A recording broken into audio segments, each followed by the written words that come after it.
සියලු දෙනාටම සුබ උදෑසනක් වේවා. අද සති දෙකකට විතර පස්සේ අධික වර්ෂාපතනින් අනතුරුව ආවා මම මේ වත්තට ඇවිල්ලා බැලුවා. මාර විදියට කැලේ වැදිලා තියෙන්නේ. මොකද වැස්සත් වැඩි. ඊට පස්සේ කෙසෙල් ගස්වල කෙසෙල් කැන් ඉදිලා සත්තු කාලා සත්තුන්ට නම් කන්න ඕනේ. මොකද ඒගොල්ලෝ හදාන කන්න නෙවෙයිනේ. ඔයාලට පේනවා ඇති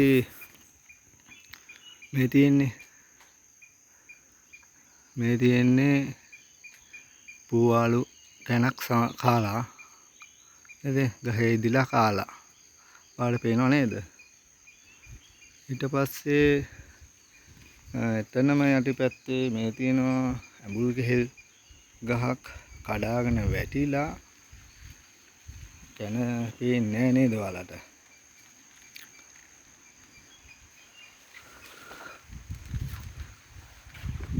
මේ තියෙන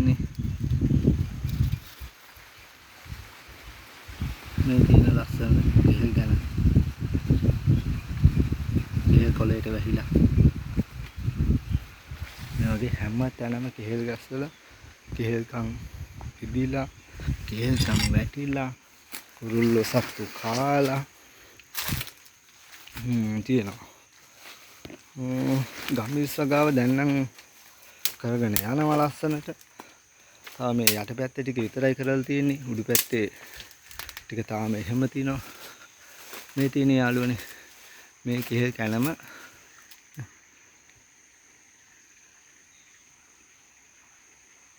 ඔයාලට පේනවා ඇති. මේ කෙහෙල් කැන සම්පූර්ණයෙන්ම සත්තු කාලා පූවාලු කෙහෙල් කැන. සත්තු කාලා තියෙන්නේ. එක දවස් දෙකක් තුනක් වගේ කෙටි කාලයක් එන්න බැරි වුණොතින් වත්තට ඒවා සත්තු කනවා. මේක සත්තු කෑවට නම් ප්‍රශ්නයක් නැහැ. ඉදිරිය වැටෙන්නේ නැතුව. කැලේ වැදිලා හොඳටම. මේක ආයිතින් මුල ඉඳන් සුද්ධ කරන්න වෙනවා. මේකේ ගැනත් මේ තියෙන්නේ යාළුවනේ මේ තියෙන කෙහෙල් ගැනත් මම zoom කරලා ගන්නේ.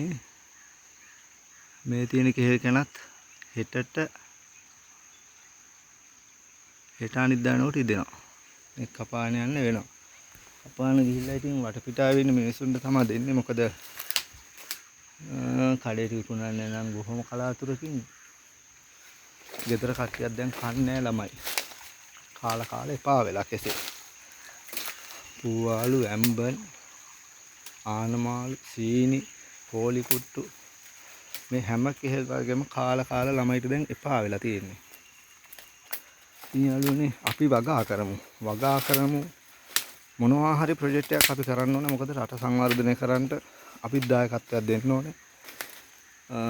දායකත්වයක් දුන්නට පස්සේ අඩුම ගානේ අපේ හදනේ වගේ සත්තු හරි කයිනේ.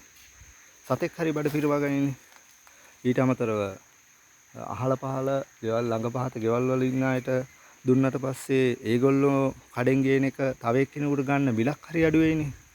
ඒ නිසා අපි කොහොම හරි කරලා වගා කරලා බිස්නස් කරලා ඊට පස්සේ ਸਰව සාධාරණ ලෙස මොනවා හරි දෙයක් උපයන ක්‍රියාවක් කරන්න ඕනේ. රැකියාවක නිරත වෙන්න ඕනේ. ව්‍යාපාරයක් කරන්න ඕනේ. ඉතින් එහෙම වුණොත් එහෙම මේ රට ගොඩ ගන්න මහ ලොකු අමාරු කාලයක් යන්නේ. ඊටම කෙටි කාලයකින් අපිට පුළුවන් මේක ගොඩ ගන්න.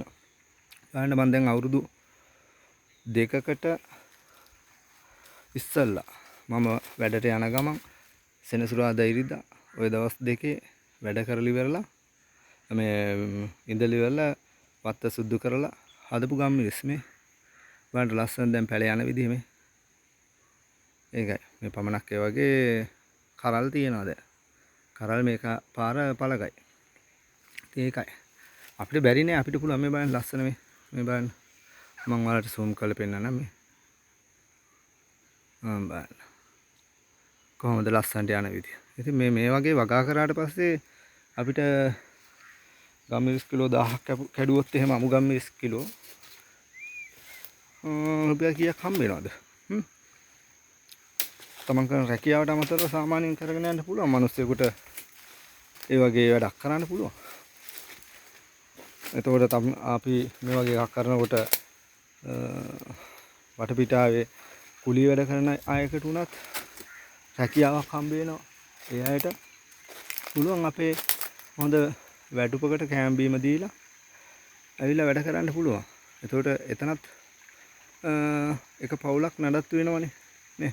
අපි කිසිම දෙයක් කරන්නේ නැතුව හිටියොත් එහෙම එතන ඒ පවුලකට දෙන ජීවත් වෙන්න තියෙන මාර්ගේ අපිට ආදායම් මාර්ගයක් කෙන එක රට සංවර්ධනයනේ. මේ සියලු දේ අපෙන් ඈත් වෙන්න බෑ. ඒතකොට ප්‍රශ්න වැඩි වෙනවා.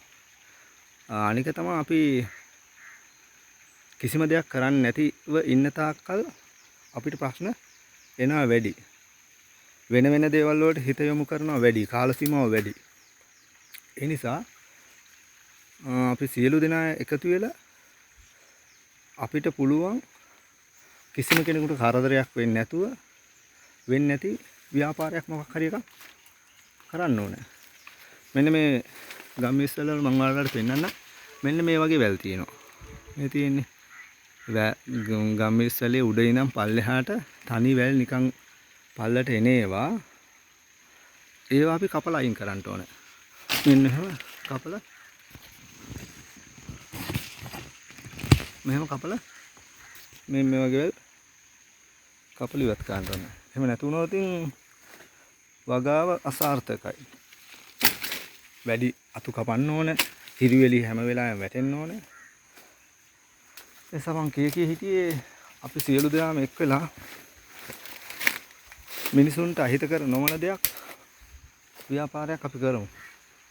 ඒතර කවදාවත් අපිට වරදින්නේ නැහැ. මිනිස්සුත් අපේ ගැන හොඳ ආකල්පයකින් බලයි. හොඳ ආකල්ප හොඳ සිතිවිලි මිනිස්සුන්ගේ හදවත් තුළ ඇති වෙන තාක්කල් මිනිස්සුන්ට කවදාවත් වරදින්නේ නැහැ.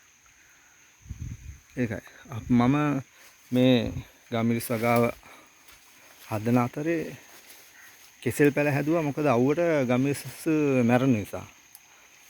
අධික අවුවක් වැටුනොත් එහෙම ඉඩෝර කාලයක් આવොත් ඒ ගම්මිරිස් මැරෙනවා. ඒ නිසා මම කෙසෙල් වගාව කරා ඒ අතරතුර. කල් මේ තියෙන්නේ මං හැදුවා පොල් පැලක්. තැනින් තැන පොල් දැම්මා. පොල් දාලා මේ ඌරෝ ඉත්තෑවෝ අනේ සත්තුන්ගෙන් හානි කරන නිසා මම ටකරන් දාලා ලස්සනට ඒක අහුරවුවා. ප්‍රශ්නයක් නැහැ. මේක ලස්සනට දැන් සරුවට වැඩෙනවා. මේකට පොහොර ටික දාලා පස් බුරු කරාට පස්සේ මාසෙකට එක පොල් පැලේ ගානේ හදන්න. එක සතියකට එක පොල් පැලේ ගානේ. සති 4ට පොල් පැල 4යි. මේ බලන්න මේ අලුතෙන් මම මේ සතිය ගෙනල්ලා ඉඳ පොල් පැලේ. බලන්න. මේ තියෙන්නේ පොල් පැලේ හදලා බලන්න. ඒ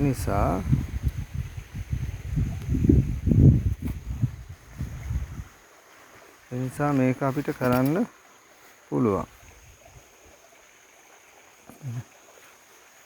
ඉතින් ඉරු එළිය වැටෙන නිසා වැඩි පැහැදිලිව ගන්න අමාරුයි.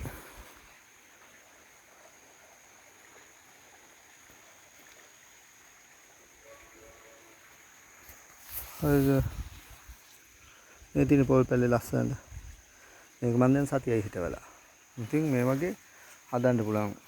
ගිය සතියේ ওই වැස්ස එන්න කලින් මම ඇවිල්ලා හිටවල ගියේ එක. එතකොට මට සුද්ධ කරන්න බැරුණා. දැන් කොහිල පාත්තියක් තියෙනවා. මේ තියෙන කොහිල පාත්තියක් දාලා තියෙනවා. කොහිල පාත්තිය මට සුද්ධ කරගන්න බැරුණා. කවුරුත් ආවෙත් නැහැ. ගන්නත් බැරුණා. මට එන්නත් බැරුණා. කොහිල පාත්තියේ ගොඩාක් කැලේට ගිහිල්ලා. ඒ නිසා මේ වගාවක් කරනකොට වගාවට ආදරෙන් ආසාවෙන් කරන්න ඕන. මම කිව්වා නේද ගම්මිරිස් පල ගන්නවා කියලා. මේ තියෙන ගම්මිරිස් කර. මේ තියෙන ගම්මිරිස් කර. මේ ඉස්සල්ලා පාර හදලා ඒවා හරි ගිහිල්ලා ඉතුරුන වෙලක් තමයි මේ තියෙන්නේ. මුලින්ම හදපු වෙලා.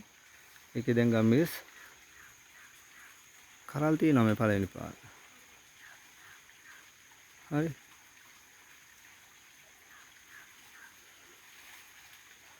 ඒ නිසා මේ